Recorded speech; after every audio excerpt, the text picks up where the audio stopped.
Alright, so this is Matt with Dark Water Fossils. I'm testing out the Sony Action Cam for as far as identification wise. This is back after the dive that we had on Saturday. Most of the stuff has not been cleaned. The capybara jaws, which are located here, I'm going to get you some closer up shots of that, are in this section here with several of the pieces that broke off of the jaw when I took it out. I wasn't as patient as I should have been, so I'm going to get those glued back onto there as all possible. I'm going to go through basically and show you basically what they are in case you need help with identification, and try to do as best as I can with the knowledge that I have from diving in the rivers of South Carolina since I was 15, and so we're going to get that taken care of. All right now what we're going to start with is the capybara jaws. I'm not sure as close to how I need to get to show you. This is the capybara. It is the same capybara that still has relatives, the capybara that are in South America now. I believe it's Hydrocarius. Hydrocarius is the Latin species name for this exact capybara, but I can get back to you on that for the exact word or the exact species. Front section of the jaw here, this is where the incisor would go. Obviously this one's been broken off. You can kind of see it. For what I can tell, not telling how far the distance of the camera needs to be, right in this area here, which would be an incisor very similar to this one. This is not the one from this jaw. This is one I found separately on the same dive, but it would basically go in the jaw section like this. It does fit very, very well, but I don't think that's the exact tooth. But anyway, you can see basically how that would look with the tooth. You know, it not exactly the way it should be, but very similar. It would actually be a little bit shorter, probably, but right up in that area there. Then you have the teeth here that should be in the jaw. Obviously, this section is missing. Get a pretty good size comparison. You can see that there's still this algae or growth that the Cooper River is known for. You can see that the bone, I haven't cleaned this yet, so it's still got some tannic acid and stuff on the outside of it, but it's going to be more of the Wando Formation, which is our Pleistocene here in South Carolina, 2 million to 10,000 years ago. And we're going to go from that section. This is not quite sure if these are associated jaws. I haven't put them together yet, but they would go very similar to that, which by putting those together, I don't know if you can see that, they look like they might actually be the same animal, but I don't want to say that it is until it's further cleaned up, which I'll do at a later date. Going into the other jaw, this side, this is the one that I was very excited about. The second video, when I know it's kind of hard to see from the video because of the light in the center, but we're going to work on that, positioning the camera a different way to get that set. Basically, this is the one where I was woo-hoo-hoo and yelling and screaming underwater, that I was actually looking at one of these bones here. I believe it was this one, which is a deer leg bone. And I was cleaning that off under there, and then when I looked up and saw this jawbone sitting into the matrix like that, and got very, very excited. This section broke off in my goodie bag, and along with the incisor, which is here, and then there's another piece of the bone or the jaw, or this section here, right there, that I'm going to glue those together and get those get the jaw looking like it should when I first got it out. So the incisor goes here. You can kind of see in this section how it goes back into the jaw. It's going to go about to roughly right here, so that tooth's going to come out to about right here, so this is the one that actually goes to the jaw, so it should have been about right there, along with the incisors. Now this is actually the whole back portion of the jaw without the hinge or the bottom section, which is some of that is here, the lower section here. You can see it kind of broke off when I pulled it out a little bit more than I should. I should have cleared it off around the matrix more when I pulled the jaw out, but I got a little too excited there and Yeah, next time I'll do a little better. Has all the teeth in the back section, all the molars right here. You see they're barely coming out of the jaw. Here's the bottom section of the jaw. Now this coloration, as I've never seen this brown or caramel colored caramel for the other people. I've never seen the that color come out of the Cooper River. I've seen the darker color, which is this brown here, or you can see on this piece of alligator skull, that lighter brown, which is not, it's more of a grayish brown, which is that Wando formation I was saying or talking about. And this is another piece of another capybara, probably a more juvenile. That see how dark that color is there. I did find a scapula, the first piece of the first fossil I did find on the dive, which is in the first video. This scapula, which is the shoulder blade of an animal, which matches that color exactly. I'm not saying it's the same animal. I'm just saying that that whatever this was fossilized or went through mineralization to fossilization,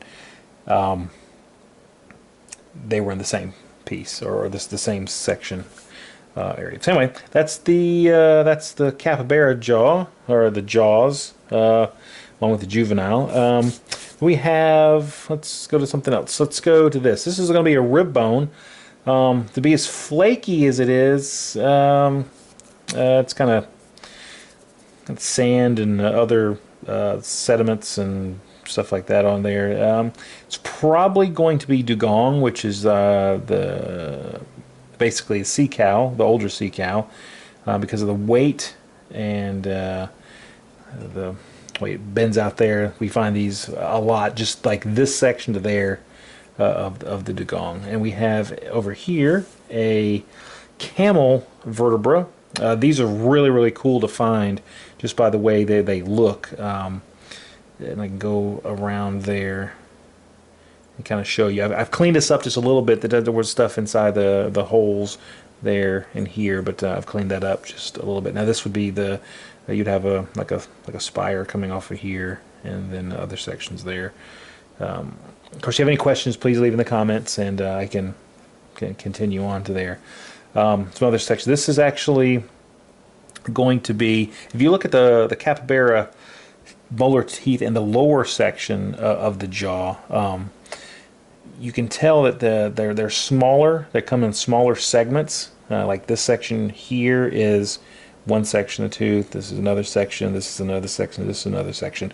So this is going to be actually the upper palate or maxilla of the skull of the animal. I didn't actually find any pieces of that. Like I said, these are pretty rare as far as when it comes down to the herbivores of the Pleistocene or the Ice Age. Here we don't find these very, very often. This is the upper molar, which would go in this way, and in the upper section of the skull would be like, all right, if you can see it, kind of like that. I'm hoping I'm getting this right as far as the view wise, the point of view, but it would be like that, and they would jump on their food.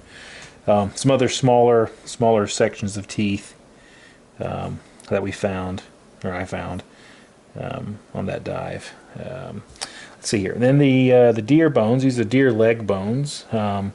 We find a lot of these in the river, along with horse material. I didn't find any horse material this dive. We normally do.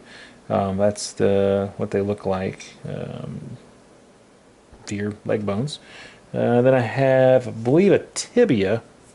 Like I said, I'm not 100% sure on a lot of this stuff. All of this is, I'm self-taught. I just I read. After finding stuff so many times, and talking with other people that know what they're talking about, that we kind of just figure this stuff out. Leg bone, not saying human. I'm just saying that it's a tibia bone there. The section here, probably deer. Being as small as it is, and we don't find carnivore material very often at all. That's even rarer than finding something like this. This is a deer jawbone. And it's got the smaller molar there. That's kind of what they look like. We do have camel material, bison material, deer material, zebra material, which is very rare, but we do have that here in South Carolina, or in the Cooper River that's been found, which is this section here. This is a camel toe bone. It's a calcaneum, or foot bone, not a toe bone, sorry, which is this section right here. It actually goes, it's the heel area for the foot, that back section there. That's what it looks like. I'm trying to get that as all angles as I can. This is it's reptile. I'm pretty sure that it's turtle. If not turtle, then it's alligator. If anybody wants to go back into that, leave that in the comments exactly. Pretty sure it's turtle material. The bone, I'm pretty sure it's a clavicle, or in the shoulder blade area.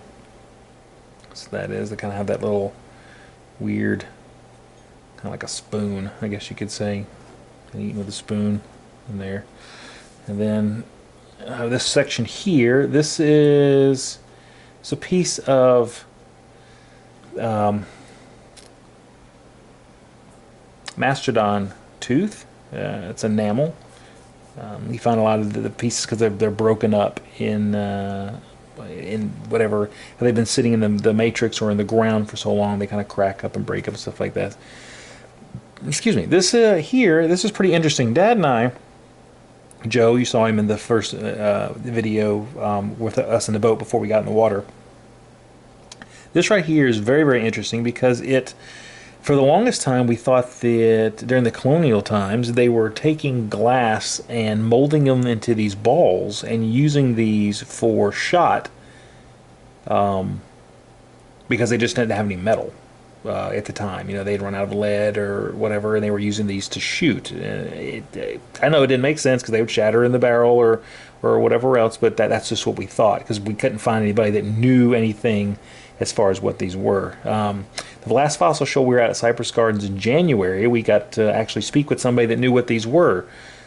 This is actually how they transported glass during the colonial times. They made these balls of glass, and then they transported them like in jugs or crates or whatever they put them in, and then when they got to a certain point, then they would melt these back down and then make bottles or whatever they made out of glass, windows, stuff like that. All right, so that's what that is. You find these are very, very cool because the glass marbles are. I've got a bunch of these, and I just think these are really, really cool. Of course, I found another one on this dive, so I wanted to show you that. This is another foot bone, which is really, really, really cool. This is a deer, kind of interesting looking. When you look at it underwater, if you've never found one before, you're just kind of like, what the heck is that? That's one of the weirdest rocks I've ever seen. But then you bring it up and identify it, then there it is. Very, very cool itself. Let's see what else. Right here, this is a tapir toe bone. Tapirs have two toes there, and this is one of the, I'm not even sure if you call it a metacarpal, but whatever the toe bone for the tapir would be. These get really, really big. This is obviously a smaller one, probably a juvenile. The interesting thing about this diving spot that we've been diving for years is that we've been finding a lot of juvenile material in this spot. Whether it was a sinkhole and they've got caught, or for whatever reason these juveniles were there, we found a lot of them. 32 different species we found in this one hole, along with some cool chert. This is some red chert, or maybe agate. I'm not sure exactly what that is. But then these pieces here, obviously was used by early man by napping. Could use a blade or a scraper or some type with that. This is another interesting piece I brought up. It looks very much like a fish bladder. For whatever reason, we find fish bladders. That's just basically what happens. The fish dies. Their bladder, some way, is filled with dirt or mud, or which will still be dirt, but this material, and then it's either the bladder, when it's filled with dirt, is open, or the dirt, when it's filling in there, it spreads open and then it fossilizes, or it hardens, goes to mineralization, and becomes a natural concretion, and then gets like that. I don't have a piece here at my house, but I do at my dad's house that shows a better representation of the fish bladder, which basically allows them to become buoyant, negative, positive, and swim around, basically. Okay, this next section is a piece of a alligator skull, the upper part of the skull. We find a lot of this in this spot too, along with turtle, but I didn't bring any turtle this time. I'm sure you can see me in the videos picking up some turtle stuff, and just not picking up because we find so much turtle. But where we find turtle, we find mammal material. This specific dive, I found a lot of tortoise material, so I'm very excited about that. I may actually start picking up all the tortoise stuff when we go back, but this dive I didn't because I was so excited about picking up all this other stuff. Once again, that's alligator. Pottery. This was pretty cool. I picked up a bunch of this pottery during this dive. I pick up normally the stuff that has really cool colors because you can have 1,000,000 pieces or 1,000 pieces of white pottery, which is basically like that. When you flip it over and it's got these cool designs and stuff like that, I definitely picked those up. This is kind of got some trees and a couple of houses or something on there, but then when I flipped it over, it had, I don't know if you can see that, it had writing. It looks like it's AN, or what I presume to be an A. It's just got a little loop at the top, ANDIAN, Andean, and then I think it says temple, TEMPL something. So that was really, really cool to have that writing on there. I actually have another piece that I don't have here at my house either. It's at my dad's house that has 3 kids washing a dog on pottery. It's pretty cool. I'll make sure I get that one to show you all also. Then a couple other pieces with just the bluing on the edges, and then some more floral material there with the blue. And this was pretty cool. It kind of reminded me of yin yang underwater. Kind of had the blue and the brown there with a little dot, and then some more floral stuff. I keep that just to put some baskets and stuff around the house and stuff like that. I also have this piece. I'm not exactly sure what that is. I've got to do some little more research on this specific bone here. Obviously, it's really, really dirty and kind of icky looking because I haven't cleaned it at all. This also adds to showing that we're not just burying bones in the backyard or whatever else. We're actually finding this stuff, and it is through mineralization and fossilization here in South Carolina. I want to say it's probably horse or sloth. Now, what I want to say is that it's bear, but like I said, 5% of what you're going to find is carnivore, and I've been diving since I was 15. I'm 39 now, so it's taking a very long time to find some pieces of carnivore, and that was a piece of short-faced bear I found here, and also that was underwater. And then I found a partial dire wolf skull, and that was on land. So out of water and land, 5% of that, all that time, that's pretty much all the carnivore that I found. Then I have another vertebra here, still has the fungi and whatever gross stuff that's under that water. I don't know what it's called, but it's kind of gross. It grows all over everything. It makes everything look exactly the same, kind of like a moss. I'm sure it's not a moss. It's something. Some type of alive material. Anyway, this is probably deer, by the way it looks. Like I said, or it could be horse, some type of large or herbivore. So anyway, that's pretty much it for what we found, or what I found. Well, nope, I forgot that bone right here, didn't I? Right here. It's going to be deer. That's going to be in your upper shoulder area of the deer. I'm not sure what that bone is called, but that has all that gross stuff still on it. I thought this was pretty cool. It's got the little piece there, and a lot of people ask, how do you know the difference between adult and juvenile? One of the obvious reasons is size, and a next part is the the fusion of the bones, or the bones fusing together. The caps are like the ends of the bones. Juveniles obviously have not hit adulthood. That's why they're juvenile. And these ends of the bones will fuse together because that's the largest the animal is going to get.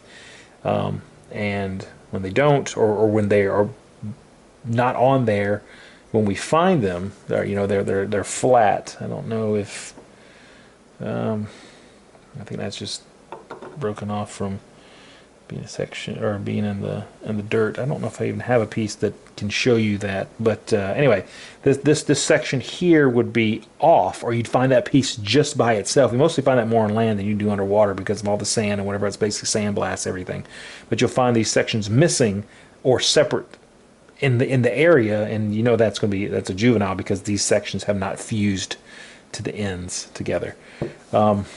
Any other questions? I'm going to try to edit this video. If not, I'm going to post it up the way it is and then learn some editing later on. Just wanted to get the basics to show all of you. I promised what we found on the dive. Of course, if I'm wrong about anything, if somebody's a little bit more knowledgeable in what I've been showing you, please leave comments and get me on the right track. And then because that knowledge is going to benefit anybody. So we appreciate you taking a look, and we'll talk to you later. Bye-bye.